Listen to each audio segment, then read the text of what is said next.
Last class जब हम record कर रहे थे ना, तो क्या हुआ था कि हमारा स्टॉक एंड फ्लो कंसेप्ट का जो डिफरेंस था वो रिकॉर्ड हो गया था। लेकिन उसके बाद जो हमारा टॉपिक है, जो कि आपका रियल फ्लो और मनी फ्लो है, वो हम रिकॉर्ड नहीं कर पाए थे। डिस्कस तो हुआ था क्लास में, बट रिकॉर्ड नहीं हो पाया था।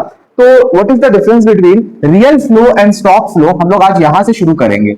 रियल फ्लो और मनी फ्लो, ये दोनों में क्या फर्क है?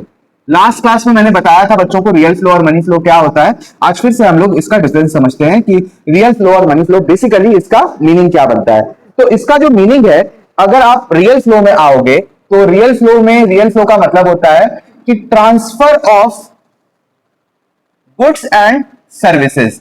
तो जहां पे गुड्स एंड सर्विसेज ट्रांसफर हो उसे हम बोलते हैं रियल फ्लो। इंस्टेंस के तौर पे आप एक फैक्टर ऑफ प्रोडक्शन के ओनर हो और आप अपनी फैक्टर सर्विसेज को ये दे रहे हो। एग्जांपल के तौर पे लैंड की सर्विस दे रहे हो, लेबर की सर्विस दे रहे हो, कैपिटल की सर्विस या एंटरप्रेन्योरशिप की सर्विस दे रहे हो। ये सर्विसेज जो दी जा रही है या फिर आपको फर्म से बना बनाया गुड्स मिल रहा है या सर्विस मिल रहा है, दैट इज रियल फ्लो। लेकिन इसके बिहाफ में जो मनी एक्सचेंज होता है वो है आपका मनी फ्लो। तो मनी फ्लो क्या है? Transfer of money in exchange of goods and services.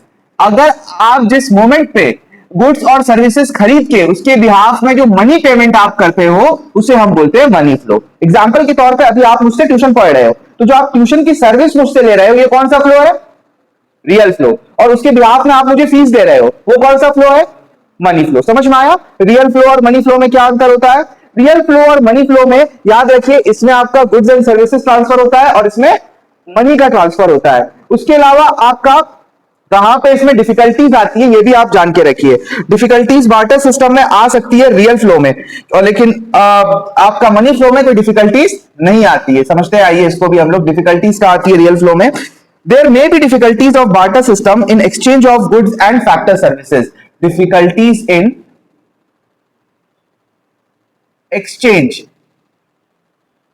In barter system. अगर आप बार्टर सिस्टम फॉलो करते हो तो जाहिर सी बात है, आप एक सर्विस लेते हो या गुड लेते हो, उसके बिहाफ में एक गुड या सर्विस देते हो, तो इसमें वैल्यू निकालने में, स्टोर ऑफ वैल्यू निकालने में, एक्सचेंज वैल्यूएशन करने में दिक्कत आती है। लेकिन मनी फ्लो में ऐसा कोई डिफिकल्टीज नहीं आता है। आप जब मनी फ्लो मतलब कि किसी सर्विस के बिहाफ में आप मनी का ट्रांसफर करते हो, तो no difficulties in money flow. Money flow काफी ज्यादा फ्रेंडली होता है in comparison to real flow, क्योंकि आप किसी भी सर्विस का वैल्यू को ब्रेक करके, इंस्टेंस के तौर पे आपने किसी से गुड खरीदा, उसके बिहाफ में अगर आप उसे कोई गुड दोगे तो गुड का क्वांटिटी आपको देखना पड़ेगा, ये दो गुड सेम क्वालिटी का है या नहीं, सेम टाइम का है या नहीं, तो इनका वैल्यू सेम है कि नहीं। लेकिन मनी वैल्यू में आप किसी भी गुड का वैल्यू कंप्यूट कर सकते हो। इसलिए रियल फ्लो में डिफिकल्टीज आती है, मनी फ्लो में डिफिकल्टीज नहीं आती है। इसका कोई ऑल्टरनेटिव नेम है क्या सर? हाँ सर, इसका ऑल्टरनेटिव नेम है।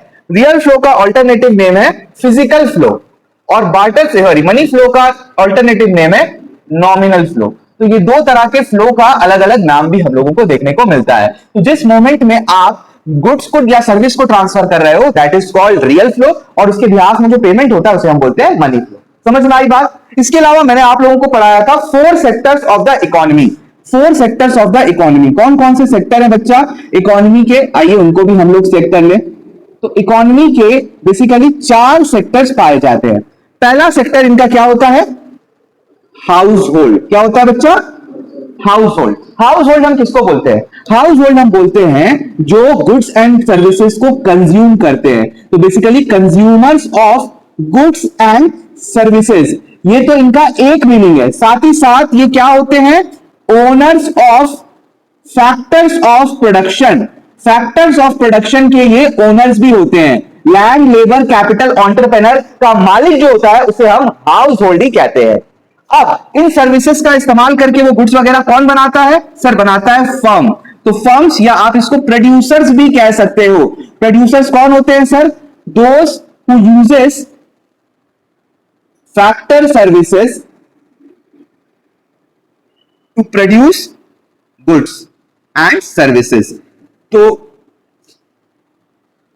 गुड्स एंड सर्विसेज, जो सेक्टर आपका फैक्टर सर्विसेज यानी लैंड, लेबर, एंटरप्रेन्योर की जो सर्विसेज यूज करता है, कैपिटल की सर्विसेज यूज करता है और उसको यूज करके गुड्स बनाए या सर्विस बनाए, उसे हम लोग प्रोड्यूसर बोलते हैं। अगर इस क्लासरूम में बैठे रहे हम तो अभी इस मोमेंट पे मैं प्रोड्यूसर हूं और आप क्या हो? कंज्यूमर हो, क्योंकि आप मेरी सर्विस को यूज कर रहे हो। तो जो गुड्स को यूज करता है उसे हम लोग कंज्यूमर बोलते हैं और जो गुड्स एंड सर्विसेज प्रोवाइड करता है उसे हम लोग प्रोड्यूसर बोलते हैं। समझ में आई बात? तीसरा सेक्टर आपका होता है जिसका नाम क्या है बच्चा लोग? गवर्नमेंट। गवर्नमेंट का काम क्या होता है सर? एक तो ये कोऑर्डिनेशन करता है, जितने भी सेक्टर हैं, जो भी आपका इकोनॉमी में जितने भी बाकी सेक्टर्स हैं यानी हाउस होल्ड और फर्म, उनको कोऑर्डिनेशन करता है और साथ साथ ये वेलफेयर ऑफ द सोसाइटी के लिए काम करता है। वेलफेयर ऑफ द सोसाइटी यानी सोसाइटी में जो किस तरीके से भली चीजें प्रोड्यूस होंगी, इकोनॉमी का भला कैसे होगा, इकोनॉमी आगे कैसे बढ़ेगी, इसका थिंक टैंक जो है वो गवर्नमेंट होता है। ये तीन सेक्टर के अलावा चौथा सेक्टर होता है rest of the world. Rest of the world को आप फॉरेन सेक्टर भी कह सकते हो। आपके देश के अलावा जो भी कोई बचा, चाहे दूसरे देश की सरकार हो, दूसरे देश के कंज्यूमर हो, दूसरे देश के प्रोड्यूसर हो, उन सब को हम कैटेगराइज करते हैं rest of the world.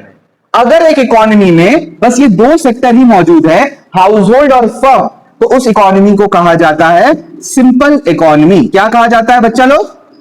Simple economy. लेकिन अगर उसी इकोनॉमी में तीन सेक्टर मौजूद है, हाउस होल्ड है, फर्म है और गवर्नमेंट है, वो कंट्री में गवर्नमेंट अगर नहीं है तो उसको बोला जाएगा सिंपल इकोनॉमी। और अगर उसमें गवर्नमेंट मौजूद है लेकिन वो दूसरे देश के साथ एक्सपोर्ट इंपोर्ट नहीं करती है कंट्री, तो उस कंट्री को बोला जाएगा क्लोज इकोनॉमी। क्या बोला जाएगा?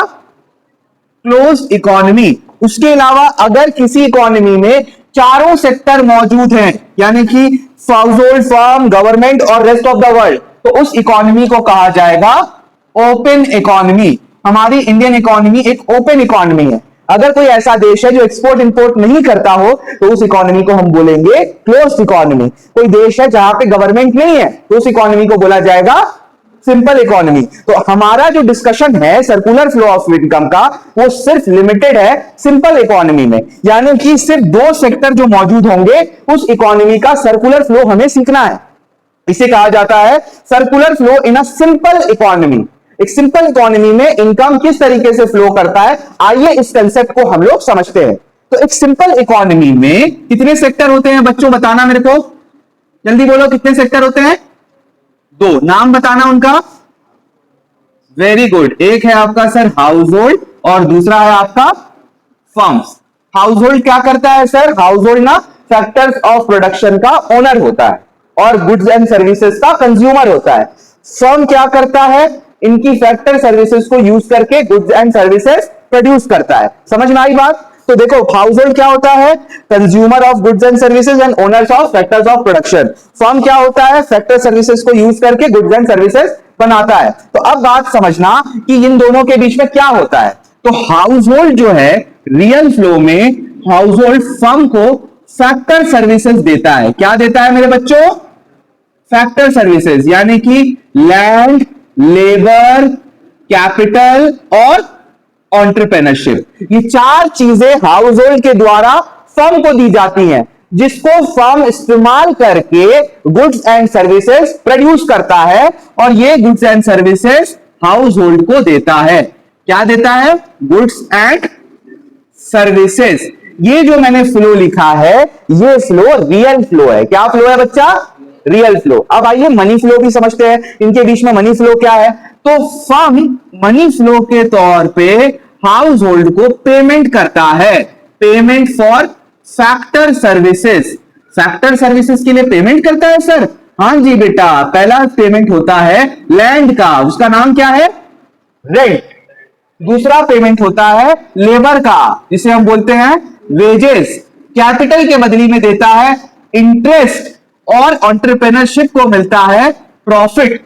समझ में आई बात? अब ये पैसा जो हाउस होल्ड कलेक्ट करता है, इसी पैसे का वो इस्तेमाल करता है पेमेंट करने के लिए। क्या चीज का पेमेंट सर?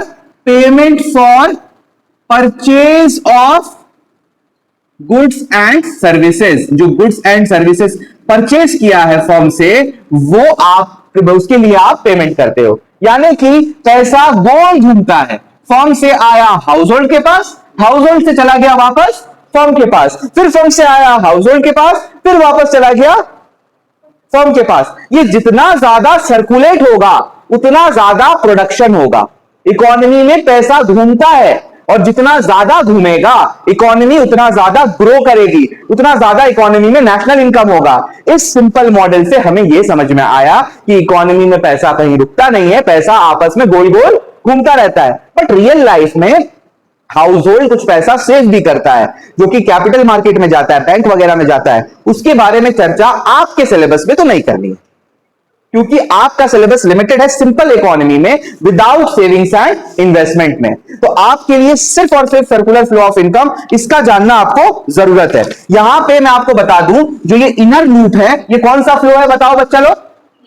Real flow. और जो आउटर लूप है डॉटेड लाइंस वाला वो कौन सा फ्लो है? Money flow. अब इसमें कुछ कंक्लूजन, 4 पॉइंट का इसमें कंक्लूजन आया है। एक एक कंक्लूजन को आइए हम लोग एक एक करके डिस्कस कर लें। पहला पॉइंट इसमें यह आ रहा है, total production of goods and services by firm is equals to total consumption of goods and services by household. यहां पे जितना गुड्स प्रोड्यूस हुआ है सिंपल इकोनॉमी में, यह माना जाता है वो सारा का सारा गुड क्या हो गया बच्चा लोग? कंज्यूम हो गया है। यानी टोटल प्रोडक्शन और टोटल कंजम्पशन दोनों क्या है? सेम है। दोनों क्या है? सेम है। दूसरा पॉइंट यह है कि यहां पे फैक्टर पेमेंट